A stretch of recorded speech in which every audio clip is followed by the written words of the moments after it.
Another week of football has gone by, and another week of football has gone by without disappointing us. In the NFL, the teams are starting to separate themselves into contenders and pretenders. Two contenders played in Atlanta on Thursday night. The Buccaneers and Falcons were the subject of much debate this offseason. Who would win the division and a playoff spot? Because certainly the NFC South wasn't good enough to get two teams in.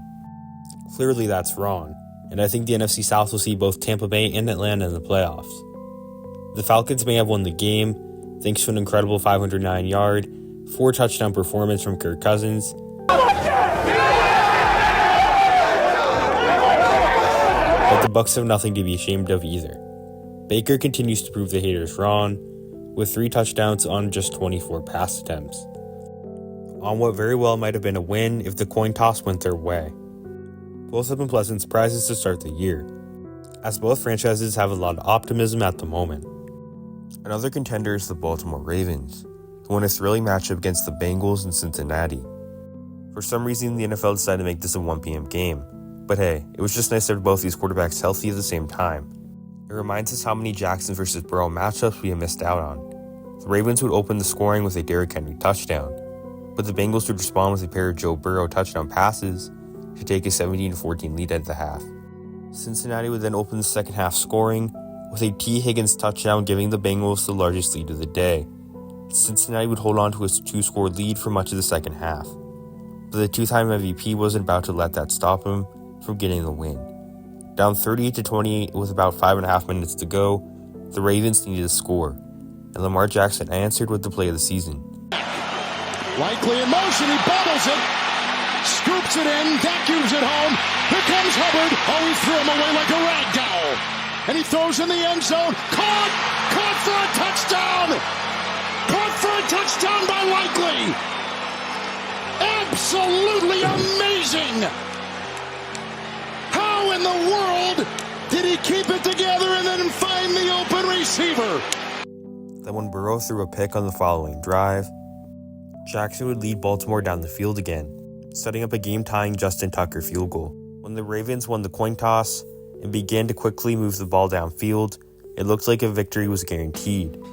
But a miscommunication on a snap led to a fumble and new life for the Bengals.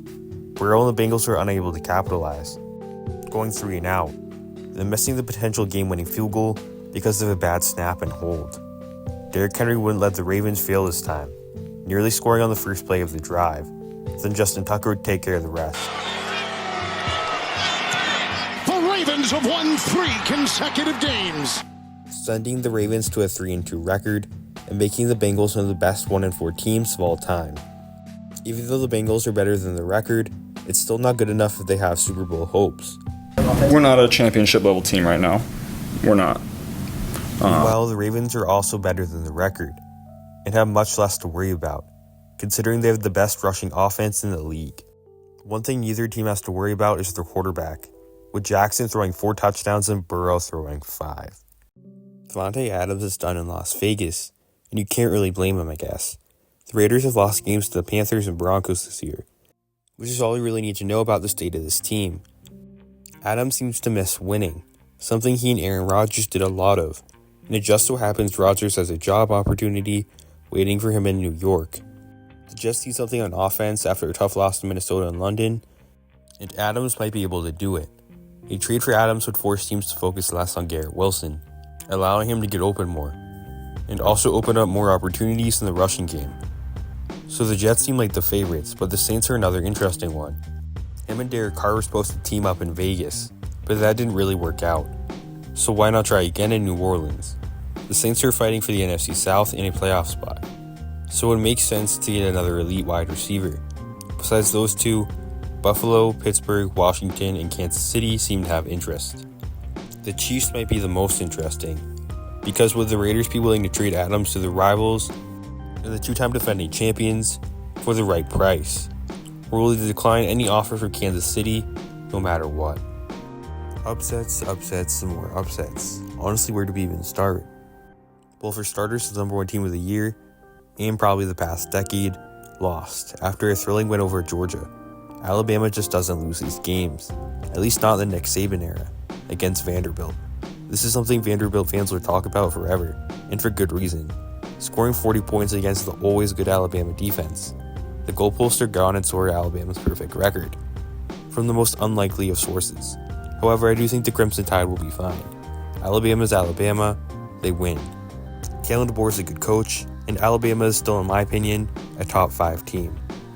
Tennessee went into Arkansas as the 5th-ranked team in the country, and one of the best offenses in the country, but they would score just 14 points in a loss to the Razorbacks, falling back to number 8, which isn't too bad actually.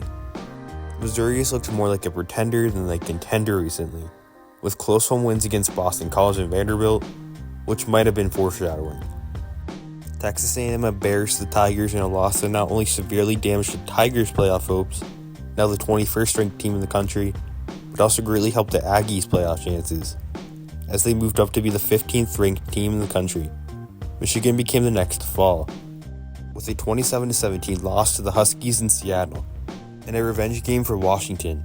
The national championship rematch loss has all but ended Michigan's hopes of competing for a national championship. Then the Minnesota Golden Gophers, who very controversially lost to Michigan last week, will feel better about this week's results against USC. The Trojans were the 11th ranked team in the country, but now find themselves unranked, following the loss to Minnesota. Their playoff hopes also seem to be over for this season. The Miami Hurricanes looked like they would join some of these other top-ranked teams with upset losses, but thanks to a 25-point comeback led by Cam Ward, Miami was able to come back and beat the Golden Bears. Looks like game day going there wasn't enough. Two teams who have avoided upsets and should be ranked are Army and Navy, both undefeated at 5-0. In my opinion, the Army-Navy game is the best rivalry in college football, and it might be even better this year, potentially with a playoff spot on the line. Assuming both teams stay undefeated, they would meet in the AAC championship game and then the Army-Navy game itself in Washington, with the winner of that game potentially advancing to the college football playoff. But how realistic is it that they do go undefeated the rest of the year? Both teams are more than capable of beating the rest of the AAC teams, so that shouldn't be a problem. The one team they both have to play, and fear the most, is Notre Dame, who can't really lose any of their games because of the Northern Illinois loss earlier in the year, if they want to make the playoffs. The odds might be slightly better for Navy, because they will play Notre Dame in Annapolis, while Army will travel to South Bend. It will certainly be interesting to watch the Midshipmen and Black Knights the rest of this season. The NFL is never without great games, the greatest game this week being the Commanders and Ravens. Jane Daniels and Lamar Jackson are two of the best quarterbacks in the league right now, and both are in very competitive divisions, so they both need to win this one. The next Saturday, don't make any plans for that afternoon. The best game will be a potential Big Ten championship preview between Ohio State and Oregon, both top 4 teams in the country. I predict that the Ducks will defeat the Buckeyes. Not only that, but Texas Oklahoma, Penn State USC, Ole Miss LSU, and Kansas State Colorado will also play in what can only be described as a great week of college football. As always, thank you for watching. Please like and subscribe.